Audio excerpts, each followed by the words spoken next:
Et on se retrouve pour notre rubrique C'est mon histoire. Aujourd'hui, j'ai l'immense honneur d'avoir avec moi Pasteur Modestine Castanou. Bonjour Pasteur Maud. Bonjour Evelyne, Ça va bien? ça va très bien, par sa grâce ça va. Ah, c'est Ouais. génial. Quel plaisir, quel honneur de vous avoir dans la rubrique C'est mon histoire. Je vais quand même vous présenter au cas où. Vous êtes donc l'épouse du pasteur Yvan Castanou et pasteur associé donc à l'église Impact Centre Chrétien, une église qu'on connaît bien, qu'on diffuse sur MCI TV également. Et aujourd'hui, eh bien, on va découvrir une casquette que vous avez portée aussi, parce que bon, bah oui, pasteur associé de l'église Impact Centre Chrétien, mais aussi, j'ai envie de dire, la grande bâtisseuse d'un centre extraordinaire de la Cité Royale, qui est le nouveau bâtiment de l'église Impact Centre Chrétien. Et vous allez nous raconter comment vous vous êtes retrouvée à la tête de ce projet gigantesque, c'est ça? Oui, c'est exactement ça. Alors, lorsqu'on le dit comme ça, on a l'impression que je me suis levée un bon matin, j'ai dit je vais bâtir la maison de Dieu. Ça n'a pas du tout été comme ça. Comment ça s'est passé? Alors, comment tout à coup, on se retrouve à gérer un tel projet, alors qu'on n'a pas forcément de profession dans ce domaine-là? Alors, on se retrouve à gérer un tel projet lorsqu'on a été recruté par Dieu. Hein. Ça m'a l'air un peu, voilà, recruté à son insu. Mais toujours est-il que cette histoire commence vraiment à un début que je vais résumer courtement parce que c'est vrai que le temps qui nous est imparti ne permettra pas de donner tous les témoignages.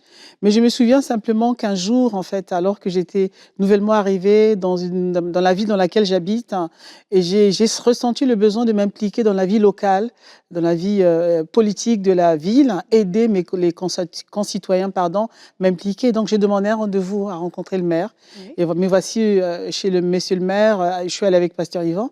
Donc, on l'a rencontré, un monsieur très sympa. On a échangé, discuté. Et voilà comment je vais m'embarquer dans un projet politique, en fait. Voilà. Pour l'élection du maire. Du maire, voilà. Pour l'élection du maire, je me disais qu'il fallait que ma vie compte également sur le plan politique. Donc, c'est un fardeau comme ça qui est arrivé. Et j'étais contente parce que j'étais convaincue que c'est le Seigneur qui, en ce moment-là, me disait « Allez, lance-toi ». Donc, on y va. Et j'étais heureuse, quoi. Je suis allée à fond, je me suis investie, j'ai fait du tractage, enfin, tout ce qu'on peut faire en politique, les discours et compagnie. Et au final, alors que je me sentais portée par Dieu, ben, le maire ne gagne pas les élections. Il perd. Et donc, c'était vraiment des moments très difficile. C'est ça, parce que vous disiez, le maire, on va l'avoir entre guillemets dans notre poche. Il y avait ce projet aussi quand même d'avoir un terrain, de pouvoir bâtir sur cette ville. Donc il y avait toute une stratégie derrière. Et là, tout s'écroule, le maire n'est pas réélu. Et donc tout s'arrête. Lui, il part même de la ville, quoi. Mais il reste un ami parce qu'il a gardé un bon souvenir des relations, de notre implication. Voilà. Comment nous aussi, on était comme lui, on aimait la ville. Hein. Et nous voilà. Et en parallèle, à l'église, hein, se ressent le besoin de pouvoir acquérir un site plus grand. Ça a échoué dans la ville où j'habitais, mais on continue à rechercher un site. Et nous voici comment je suis conduite avec l'équipe, mais l'équipe qui s'était mobilisée pour aller trouver le site. On est conduit à aller, on a trouvé un site dans une autre ville. Et dans une ville que je ne connaissais pas d'ailleurs, et je ne connaissais pas le maire, je connaissais personne, on était un peu perdus. Mais j'ai quand même le réflexe d'appeler le maire ami qu'on avait. Oui, celui qui n'a pas été réélu. Exactement, voilà. Donc je l'appelle, je lui demande, Hugues, est-ce que tu connais le maire de cette ville? Il dit, quelle ville? J'ai dit, la ville de Croissy-Beaubourg. Il me dit, je le connais, c'est un ami.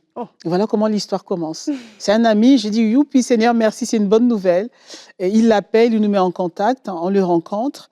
Mais moi, je viens le voir, ce maire, avec un projet, parce qu'on avait visité un bâtiment. Et pour nous, ça nous convenait parfaitement. Il était vraiment le double de ce que nous, on avait à Boissy-Saint-Léger. Donc, c'était parfait pour nous. Ça répondait à vos besoins, à nos besoins, vos critères. Vraiment. En tout point de vue, c'était le double. On pouvait avoir un auditorium 2 fois plus grand que ce qu'on avait, ainsi de suite. Donc, je vais voir ce maire et le maire va nous dire, mais votre projet, il est bien. Et surtout, hein, juste le petit rappel, nous, on a toujours eu la vision d'avoir un bâtiment qui puisse bénir également la communauté. Oui. Ce n'était pas juste une église, une chapelle où les gens viennent prier uniquement, mais on avait cette vision-là parce que Dieu nous avait mis à cœur d'être des sujets de bénédiction pour la communauté. Donc, on est venu avec un projet, disait, monsieur le maire, vous savez, on va construire un auditorium, il y aura 2000 places, mais vous inquiétez pas, les gens de la ville, de la commune, même de la communauté d'agglo pourront en bénéficier. Et donc, il a trouvé le projet sympa, mais il dit, mais le terrain que vous me présentez là, c'est pas là-bas que vous devez faire votre projet. J'ai un autre bâtiment à vous proposer. Je t'assure, Evelyne, c'était pour nous une grosse surprise parce que nous, on ne s'attendait pas à ça. Moi, j'ai paniqué un peu. Déjà qu'ils sont intéressés par le projet, c'est déjà fou, mais là, ils vous emmènent voir un autre terrain. Exactement, ils nous emmènent voir un autre terrain, donc voilà. Mais je paniquais, je dis, mais mince, c'est un piège ou quoi? Attendez, nous, on a un projet, ils nous amènent ailleurs, ok, on y va. Et on est allé ensemble sur le site, il a dit, Madame Castaneau, voilà le projet, vous pouvez faire votre projet sur ce terrain vous convient. Je t'assure, Evelyne, je tremblais de toutes mes forces. Le bâtiment était énorme, mais vraiment énorme. J'ai dit, mais Seigneur, c'est pas possible, il est trop grand. J'ai dit, monsieur le maire, il est trop grand pour nous. Votre projet sera parfait sur ce terrain. Il a vraiment insisté, presque ne nous laissait pas le choix. Et donc, je dis, Seigneur, mais c'est pas possible. Et là, on a vu quand même la main de Dieu. On a dit, Seigneur, là, c'est pas nous, là. Dieu a tiré votre foi et a tiré vos cordages, pour le coup. Exactement. Parce que vous pensiez doubler ce que vous aviez jusqu'à présent. Et en fait, Dieu vous dit, non, moi, je veux beaucoup plus grand. Et il passe par ce maire pour vous le dire. Et donc, tout à fait. Le maire va même se battre pour que vous ayez le bâtiment, le terrain, il va négocier le prix. Ah oui. Il va s'impliquer à fond dans le projet. Il fallait convaincre les pouvoirs publics, il fallait convaincre l'agglomération. Il a été vraiment en avant-poste. Il a défendu le projet et Dieu a fait grâce. On a pu avoir toutes les autorisations pour commencer le projet. Et donc là, on est heureux. Là, on dit Alléluia, gloire à Dieu. Mais quand même, tous les jours, je regardais ce bâtiment, ce terrain, je dis, mais il est immense quand même, il est grand.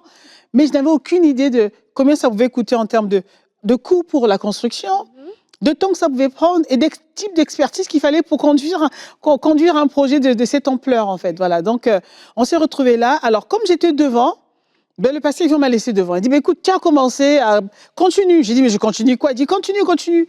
Et donc, j'ai continué. On a fait tout ce qu'on pouvait. Hein. On s'est entouré des experts et tout. Mais voici, au milieu d'un projet, sans que je me rende compte, je suis en train de piloter un projet. Parce que en fait, je m'étais rendu compte que tous les jours que Dieu donnait, j'avais vraiment, c'est comme si mon intelligence s'ouvrait et j'avais des idées. J'avais des précisions. J'avais en termes de détails, comment doit être l'auditorium, tous les détails que vous voyez à la Cité Royale, c'est pas à pas, petit à petit, le Seigneur nous donnait l'inspiration. Impressionnant. Mais là où ça a été dur, Evelyne, c'est que le Seigneur nous avait pas dit combien allait coûter ce projet. Il nous avait pas donné, en fait, franchement, mais s'il fallait refaire, franchement, non. Je ne referais pas. Vous referiez pas. On s'est senti comme pris au piège parce qu'il nous a emmenés là, déjà, c'était pas notre choix. On commence le projet, on s'entoure des meilleurs spécialistes possibles. Et eux, ils se gourrent, quoi. Comme vraiment ailleurs, ils ne se trompaient pas, mais sur ce projet-là, ils se trompaient. Ils vous donnent des prix qui n'ont rien à voir avec ce que ça a coûté finalement. C'est ça. Et avec le recul, je me rends compte que c'était vraiment une stratégie du Seigneur. Parce que si on savait combien allait coûter ce projet, le temps que ça allait prendre, parce que quand on démarre le projet, on nous dit que ça va durer 2 ans.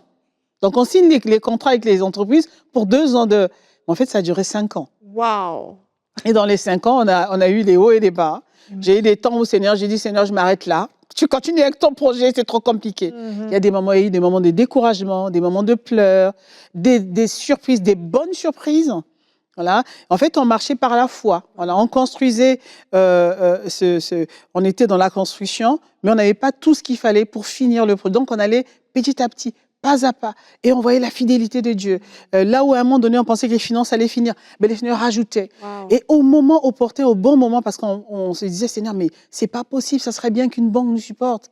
Au départ, lorsqu'on a démarré le projet, on a été contacter les banques et tout. Ils nous ont tous dit non. Donc, on n'avait pas que le choix que de compter sur nos propres finances, en fait. Et un projet aussi grand, énorme comme ça, je dis, Seigneur, est-ce qu'on va y arriver, quoi? Est-ce qu'on va finir un jour? Alors, je vais me dire, mais la foi est où? Je t'assure que devant une grosse montagne pareille, ta foi prend un coup. Je peux comprendre. Voilà, c'est ça. Et Dieu nous a fait une surprise un peu en plein milieu du projet. Il y a une banque qui a accepté de financer une partie, mais vraiment une petite partie, qui était comme un bol d'air pour nous. Et on ne comprenait pas, on dit, Seigneur, mais on pensait qu'on allait continuer comme ça. Mais c'est bien plus tard qu'on a compris pourquoi le Seigneur a permis cela.